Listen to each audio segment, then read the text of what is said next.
रहमानुर्रहीम। 9th class की physics का unit number 6 हम लोग पढ़ रहे हैं और इसके MCQs हमने किए थे लास्ट लेक्चर में। आज हम लोग इंशाल्लाह इसके न्यूमेरिकल स्टार्ट करने लगे हैं, जो एक्सरसाइज में न्यूमेरिकल्स हैं वो वाले। तो 6.1 हम लोग स्टार्ट करते हैं जी। 6.1 बड़ा सिंपल न्यूमेरिकल है। एक आदमी 300 न्यूटन की फोर्स लगाते हुए एक हाथ गाड़ी को 35 मीटर तक खींच कर ले जाता है। आदमी का किया गया वर्क मालूम करें। इंग्लिश मीडियम वाले भी क्वेश्चन को सुन लें।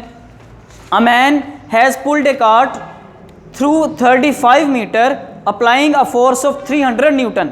Find the work done by the man.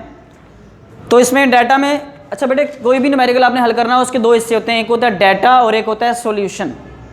Data में क्या करते हैं, डाटा में आप लोग वो सारी चीज़ें लिख लेते हैं जो आपको बताई जाती हैं और जो आपसे पूछी जाती हैं।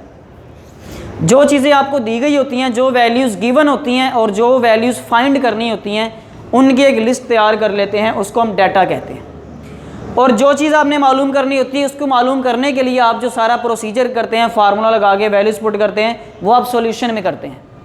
तो डाटा और सॉल्यूशन ये दो हिस्से होते हैं न्यूमेरिकल के। तो पहले न्यूमेरिकल को हल मैंने कर दिया है, इसको देख लें ज़रा।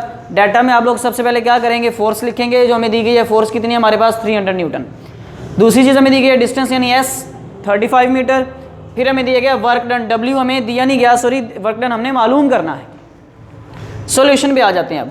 W is equal to F S हमने फार्मूला पढ़ा हुआ है। W is equal to F की वैल्यू पुट की 300, मल्टीप्लाई हो रहे हैं ये दोनों, S 35 दोनों को मल्टीप्लाई किया तो 10,500 joules.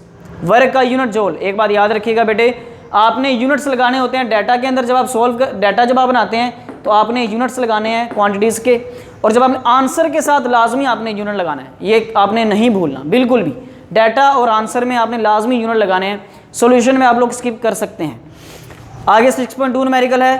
A block weighing 20 newton is lifted 6 metre vertically upward, calculate the potential energy stored in it. Urdu medium वाले बच्चे भी सुन लें ज़रा सवाल। अब एक 20 न्यूटन वजनी ब्लॉक अमूदन ऊपर की जानिब 6 मीटर उठाया गया है, इसमें ज़ख़ीरा होने वाली पोटेंशियल एनर्जी मालूम करें। तो सबसे पहले क्या लिखेंगे, वेट यानी वजन। उर्दू मीडियम वाले उर्दू में लिखेंगे सारा कुछ। फोर्स, फासला, वर्क। वेट यानी वजन कितना है जी, 20 न्यूटन। हाइट यानी बुलंदी 6 मीटर। पोटेंशियल एनर्जी हमने मालूम करनी है। तो फार्मूला लगाते हैं, potential energy is equal to W। वैसे पोटेंशियल एनर्जी का फार्मूला है mgh। इस फार्मूले से भी आप लोग कर सकते हैं, लेकिन इसके लिए आपको पहले मास फाइंड करना पड़ेगा, क्योंकि हमें वेट दिया हुआ है, मास नहीं दिया हुआ। तो वेट के फार्मूले से W is equal to mg, ये वाला फार्मूला लगा के आपको पहले m निकालना पड़ेगा। और अगर आप WH लगा लें फार्मूला तो ये भी ठीक है। क्यों बोला, W की जगह mg पुट करें तो ही mgh बनता है, इसी फार्मूले से तो ये फार्मूला बनता है।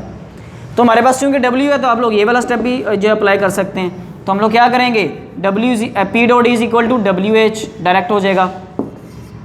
W की वैल्यू क्या है हमारे पास 20, H कितना है 6, तो 20 को मल्टीप्लाई किया 6 से तो क्या आ गया, तो पोटेंशियल एनर्जी हमारी आ गई 1, नज़र आ रहा है, 120 जूल।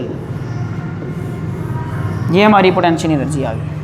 अगर आप वैसे करेंगे ना, मास फाइंड करेंगे, पहले W is equal to mg लगाएं, पहले मास फाइंड करें और फिर P dot is equal to mgh करें, तो भी आंसर यही आएगा। तो ये हमारे दो न्यूमेरिकल्स हो गए हैं जी, 6.1 और 6.2। आज के लिए इतना ही है। अगले लेक्चर में हम लोग आगे इंशाल्लाह इसको कंटिन्यू करेंगे। आज के लिए बेटे इतना ही। और आपने इन न्यूमेरिकल्स के नोट्स तैयार करते जाने हैं अपने, जो न्यूमेरिकल्स मैं आपको करवा रहा हूँ इनके आपने रजिस्टर्स पे अपने नोट्स तैयार करते जाने हैं, ताकि आप लोगों को बाद में फिर आसानी हो समझने में।